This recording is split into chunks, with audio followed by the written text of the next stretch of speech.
The Jack Benny Program, presented by Lucky Strike. American. Front page news. In the nation's great tobacco markets, the famous Crossley poll has just finished asking independent tobacco experts, What cigarette do you smoke? Over 50% more named Lucky Strike than any other brand. yes, the impartial Crossley poll shows By a 50% margin over any other brand, independent tobacco experts name Lucky Strike first choice. Lucky Strike, first choice. these experts are the independent tobacco buyers, auctioneers, and warehousemen, the men who see who buys what tobacco at the auctions. And when independent tobacco experts like these name Lucky Strike first choice for personal smoking enjoyment, then you know. LSMFT, LSMFT. Lucky Strike means fine tobacco. So smoke the smoke tobacco experts smoke Lucky Strike. Remember, By a 50% margin over any other brand, independent tobacco experts name Lucky Strike first choice. Lucky Strike, first choice.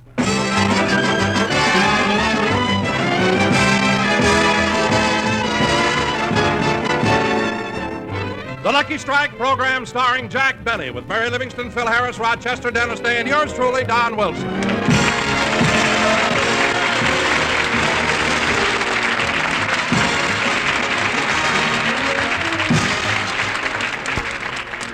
And now, ladies and gentlemen, let's go out to Jack Benny's home in Beverly Hills. It's Sunday morning, and Jack is still in bed. Well, it's 10 o'clock. I guess I better go in and wake up the boss. He's got to get down to the studio and rehearse. Mr. Benny, it's 10 o'clock. Doggone it, just look at him. Sleeping like a little baby. I guess I better take his thumb out of his mouth.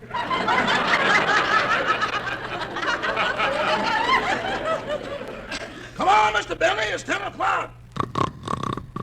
Gosh, he's sure a hard man to wake up. Well, maybe this'll do it.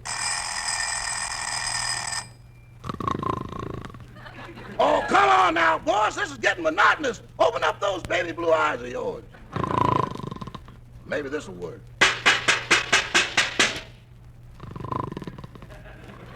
Well, there's only one thing left to do. I'll have to go back to the old standby. Here goes. Who? What? When, where? Huh? Who, how? What? Oh, it's you, Rochester. Thanks for waking me up. And turn on the light. The lights are on. Get your head out of the cash register. Ooh, I can't. Push the no sale button. Thanks. Good morning, boss. How'd you sleep? Oh, pretty good, only I was awfully cold last night. You're cold every night. Maybe you haven't got enough blood. Rochester, I'm not anemic. Now lay out my clothes and get me a clean shirt. I don't want to be late for rehearsal. Yes. Not anemic. I wonder what he'd say if he found out that every morning I sneaked into the bathroom and put ketchup on his razor to keep up his morale.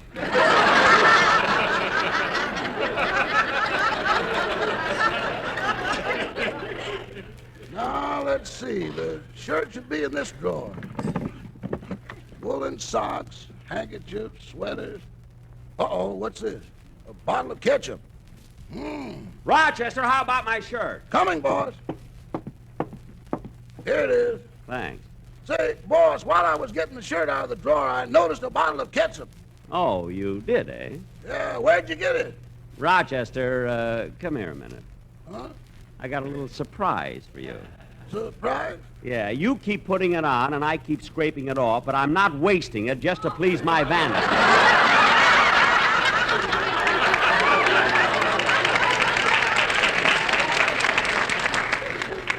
Boss, you mean you knew it was ketchup? Well, yes, but I will admit that in the beginning it fooled me. It did? Yeah, the first time I saw it on my razor, I took a sample down to the blood bank. They analyzed it and said, Mr. Benny, some people have girls, some people have boys, but you're going to have a tomato.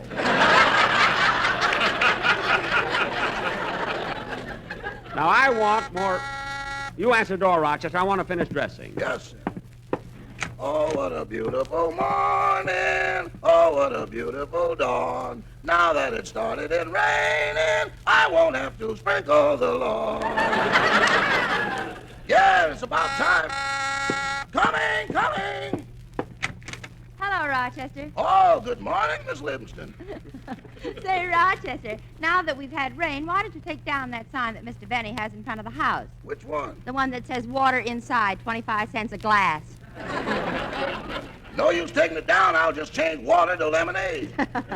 Who is it, Rochester? It's Miss Livingston. Oh, well, you can come in my room, Mary. I'm dressed. Hello, Jack. You better hurry. We'll be late for rehearsal. Why? We've got... Oh, my goodness, look what time it is. I never realized it was this late. You still have to shave. I know. It won't take long. I'll take off my tie. I'll get the razor. I'll get the ketchup. Yeah. No, we haven't time for that now. You go get the car, Rochester. I'll be down in a minute.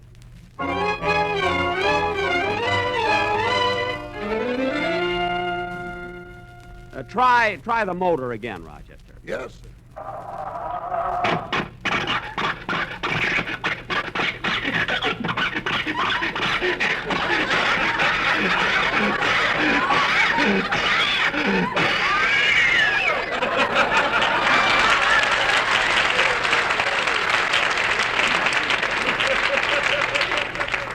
Try it again, Rochester. Only this time, step on the throttle, advance the spark, pull out the choke, and hold down the clutch. Keep talking, boss. So far, you haven't named one thing we've got. All right. Try the motor again. Yes.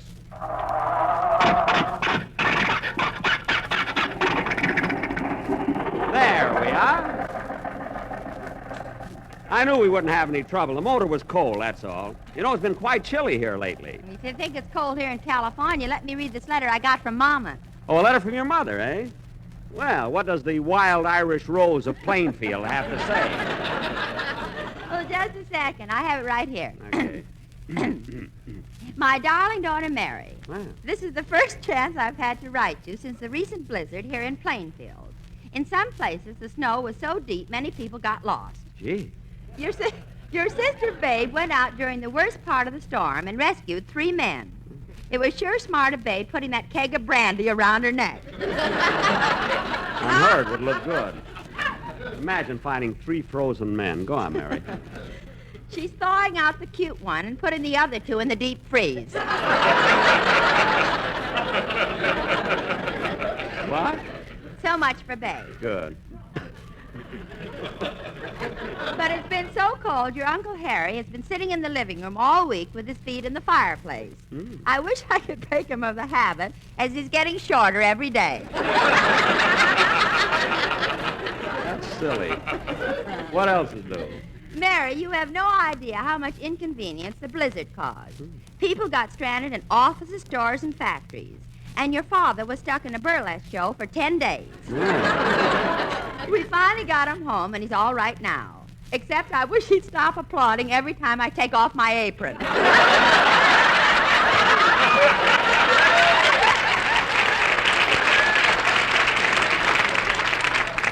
No!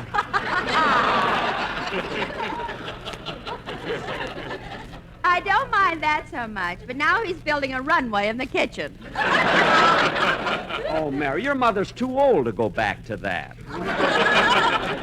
No other news. We'll close for now. Your loving mother, naughty Angeline Livingston.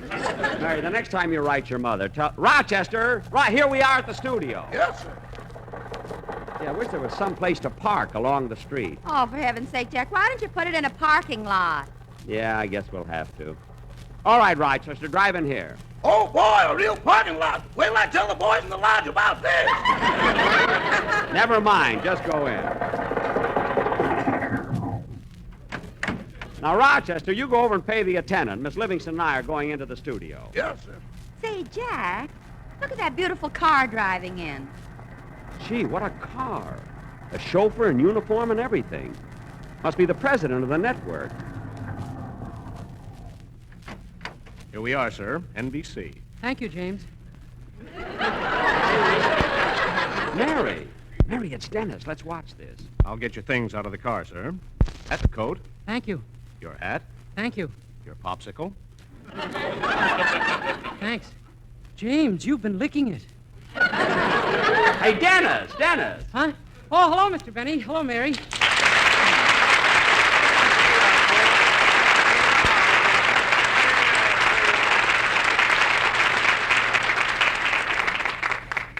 Dennis, I've never seen such a beautiful car. Where'd you get it? Oh, my mother gave it to me for my birthday. An expensive car like that for a birthday present. Your mother must be rich. No, she's honest, John. Oh. Well, it's sweet of your mother to give you such a nice car, but how come you've got a chauffeur, Dennis? Well, I was talking to the man who prepares my income tax, and he told me I ought to get some more deductible items. Oh, is your chauffeur deductible? Yeah, James deductible. Cut that out! Jack, we better get to the studio. We'll be late. Yeah, his vacation didn't do him any good at all. Come on, Dennis, let's go. Say, aren't you Jack Benny's chauffeur? I sure am. Are you Dennis Day's chauffeur? Yes. Say, tell me, how many radio programs has Mr. Benny got? One.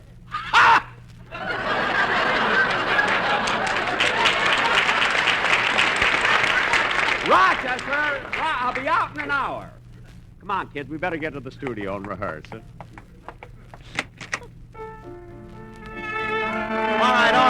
right, boys. Now look, we'll run over that number once more. Let's go over just Hold one. it, Phil, hold it, I'm here. Okay, fellas, take 5. Now, Phil, let's get started with the... Holy smoke, Jackson. How long you been out of bed? For about an hour, why? Well, morning may become Electra, but it ain't done nothing for you. Oh, Harris, through your lips passed the most beautiful jokes in the world. Look, Phil, I have a very important sketch to rehearse, so would you mind cooperating? Okay. I'd like to get home early today anyway. Today is my wedding anniversary. Alice and I have been married 7 years. Well, congratulations, Phil. Yes, sir. Gee, 7 of the happiest, most wonderful years that ever happened to anyone. Well, I'm glad to hear that, Phil. A lot of people don't realize how lucky they are. Yeah. Thank goodness Alice does. Oh, fine. Say, Phil, what are you giving Alice for an anniversary present? This golden locket? Here. Look how it opens. And look what's engraved inside. Gee, a poem. Yeah, I wrote that poem myself. Oh, let me read it, Phil. Okay, go ahead. To Alice. To the fairest of the fair. To the one and only queen. To the cutest little ham hock. From her loving turnip green.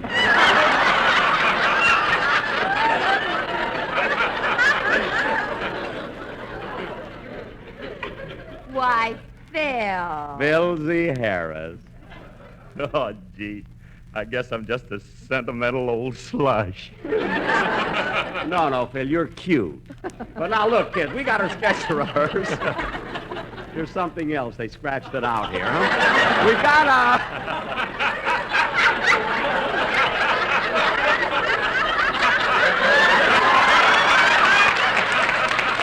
a sketch to rehearse, and I want it to be good, so let's get at it right away. Oh, can I run over my song first, Mr. Benny? Sure, go ahead. We'll rehearse later.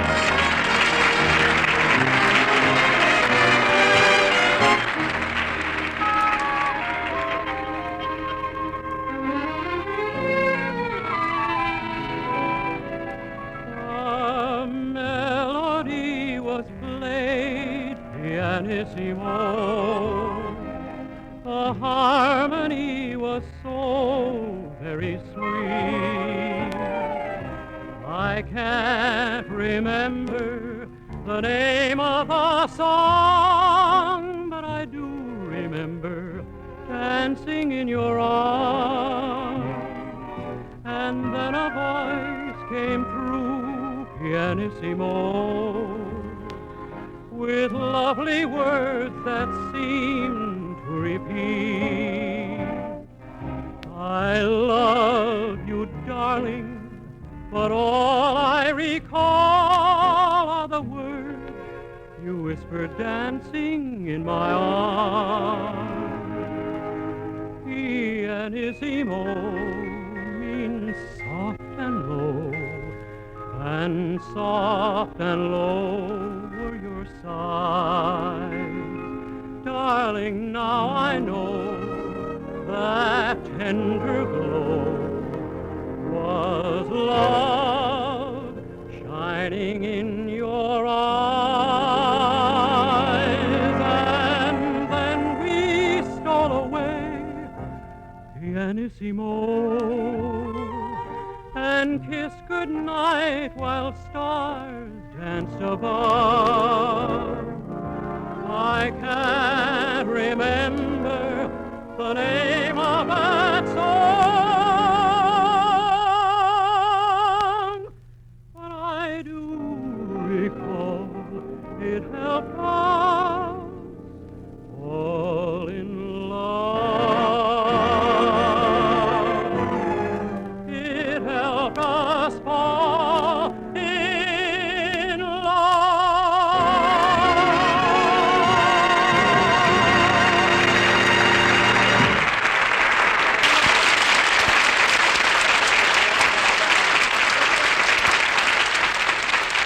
Very good, Dennis. Very good. Now, kids, we haven't got much time, so let's rehearse our play, our sketch. We're going to do our version of Tyrone Power's 20th Century Fox picture, Nightmare Alley. The story is about a carnival. So, Mary, you're going to be Zena, the snake charmer. Phil, you'll be the fire eater. And Dennis, you're going to be the two-headed man. All right, Don, set the scene. Ladies and gentlemen, our version of Nightmare Alley, that weird, foreboding story of life in a carnival. Our scene opens in front of a sideshow on the crowded Midway.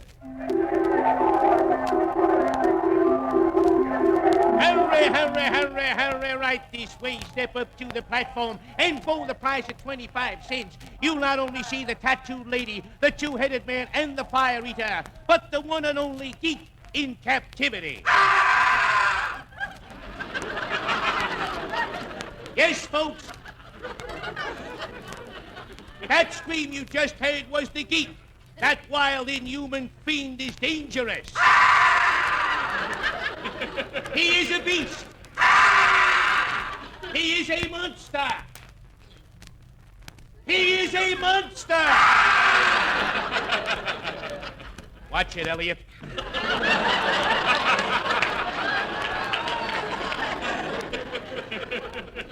I'll step right up, folks. Step right up and get your ticket. So hurry.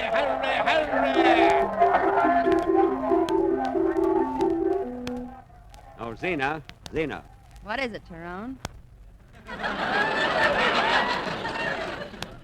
I want to talk to you. Well, let's talk later. I got to get out on the platform and do my snake dance. That's what I want to talk to you about. I wish you'd keep your snakes out of my dressing room.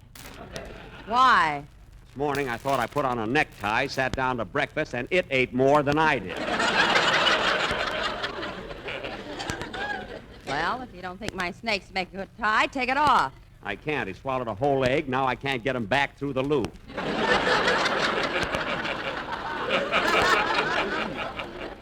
Now, Zena, I want to talk to you about that mind-reading act we've been practicing for a long time. With those clever signals we worked out, we can't miss. Now, let's get out on that platform and break the act in today. Okay, Tyrone, lead the way. All right, folks, gather around the platform while my assistant Zena passes amongst you. I will tell each and every one of you anything that's on your mind, and I will do this blindfolded. Are you ready, Tyrone? Ready. I am pointing to a person. What is this person's name? That person's name is William. My name is Esther. Thank you, Esther Williams. And now for the next question. I have a man here. Now tell me what this man has got on his wrist. He's not in the balcony, eh? Take it again.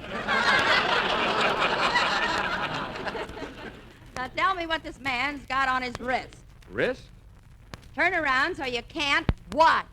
I've got it. Good. Now what has this man got on his wrist? A wart. Correct, and it's under his wristwatch. And now, folks, if you will step up. Hey, Tyrone! Uh-oh, the boss. We better get back to our regular act.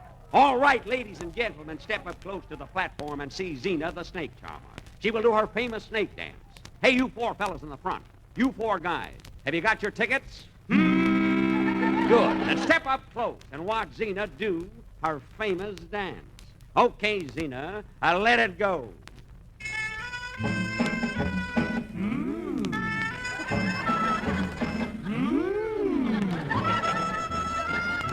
Look at her, boys, with every little shake. She drops another snake.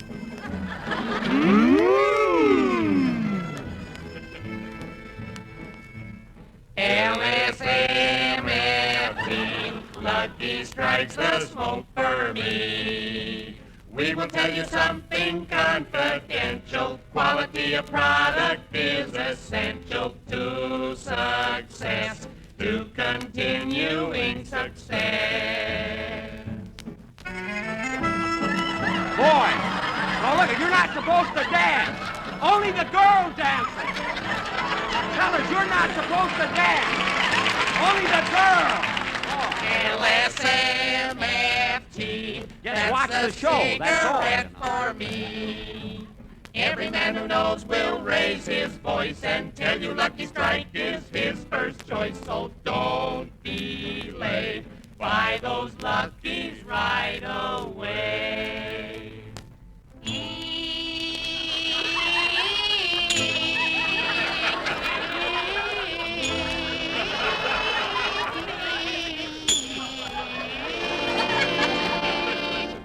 Smoke Lucky Strike.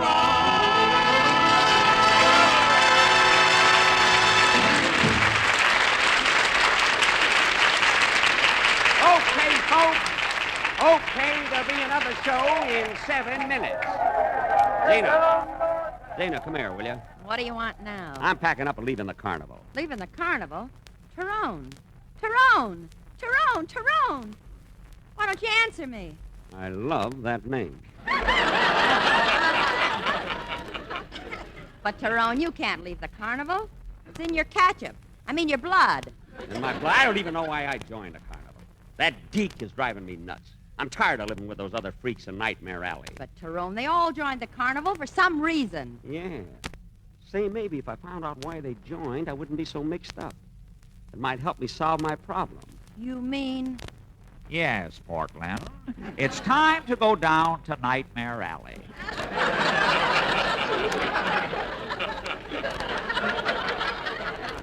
And what is your question?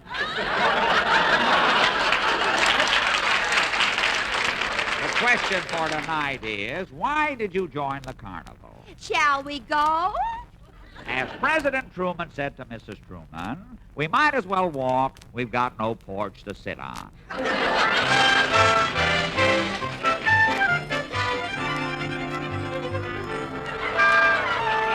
Ah, Portland, it's good to be back in Nightmare Alley. Well, I see the fire eater is home. He must have just finished his dinner. The garbage pail is full of ashes.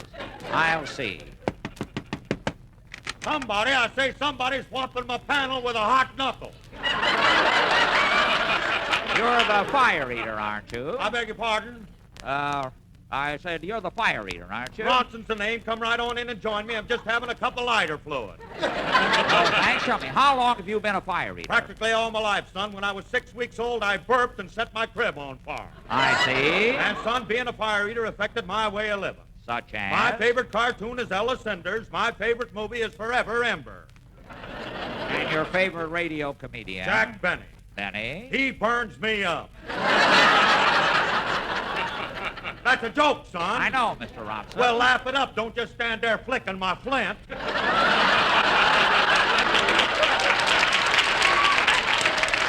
Mr. Fire Eater, I want to ask you a question. Why did you join the carnival? Well, a long time ago, son, I was in love with a girl. Uh-huh. She left me and joined a carnival, and I didn't see her for several years. I see. So you decided to join a carnival, too? Yes, sir. I wanted to be near my old flame. So long. So long. So long. So long. So long, that is. That's the life of a fire eater. Kind of a corny guy, but he does as best as he can. Well, here's the next house. I guess the two-headed man is in. He's looking out the door and the window at the same time. Well, how do you do? How do you do? So you're the man with two heads, eh? That I am, me boy, that I am. But today we're not speaking. What are you mad about? What am I mad about? Me boy, we had watermelon for lunch and it happened again. What happened again? He ate the watermelon and I had to spit out the seeds. Oh. Not only that, but his dandruff keeps falling on my shoulder. Well, do you mind if I talk to your other head? You can try if you want to, but he's been moody all day. Well, I'll try.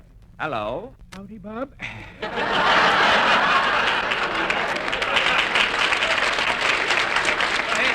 would you mind answering a few questions? I don't mind, providing John will keep quiet.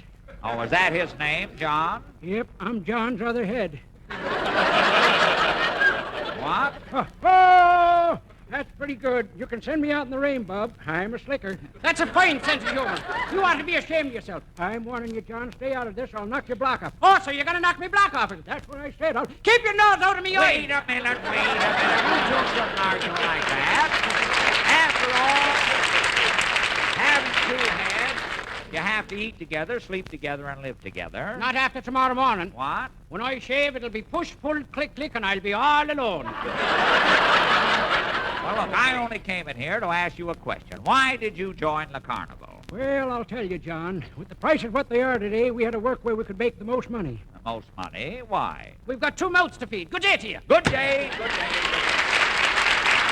2 heads, that should happen to a glass of beer. Well, here's the next house. I wonder who lives here. Well, who are you? I'm the fat lady. Oh, yes, I've never seen you in New York. How did you get out here to the coast? Oh, I came here on the TWA bus. Wait a minute, the TWA is an airplane. It flies. Not when I'm on it. Oh, yes. Well, for a fat lady, you sure are cute. Lovely and gay, she's a whale. Now tell me, why did you join the carnival? I didn't. They joined me. Goodbye. Goodbye. Well, there's just one more house in Nightmare Alley. I wonder who lives here.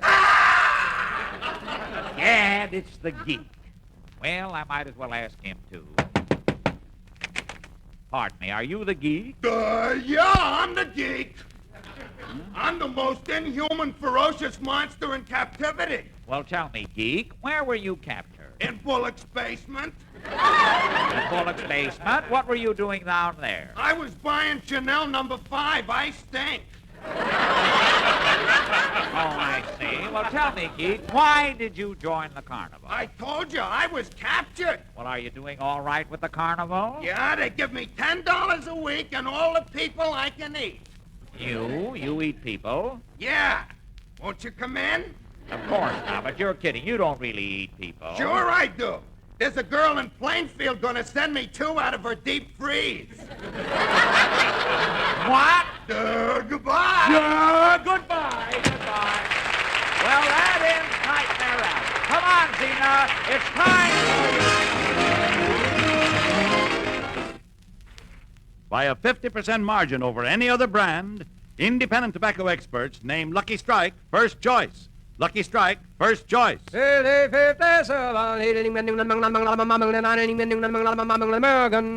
of that statement is an impartial Crosley poll just completed in 11 southern tobacco states. This famous authentic research group reveals that when independent tobacco experts choose a cigarette for their own personal smoking enjoyment, over 50% more named Lucky Strike than any other brand. Yes, the impartial Crosley poll shows... By a 50% margin over any other brand, independent tobacco experts name Lucky Strike first choice. These are the tobacco experts, the independent buyers, auctioneers, and warehousemen who buy, sell, and handle tobacco at the auction. You've heard the poll results. Now listen to what Mr. Charles Saunders, tobacco buyer of Reidsville, North Carolina, said recently. Season after season, I've seen ripe, mild tobacco sold to the makers of Lucky Strike. Tobacco that's really fine. So for a grand smoke, I picked Lucky's. Smoked them for 21 years. So for your own real, deep-down smoking enjoyment, remember... LSMFT. Lucky Strike means fine tobacco. So round, so firm, so fully packed, so free and easy on the draw. So smoke the smoke tobacco experts smoke. Remember... By a 50% margin over any other brand, independent tobacco experts name Lucky Strike first choice. Lucky Strike, first choice. Good night, everybody.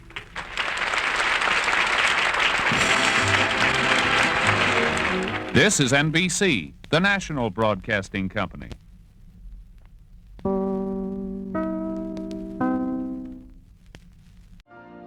You've been listening to the OTR Gold Network.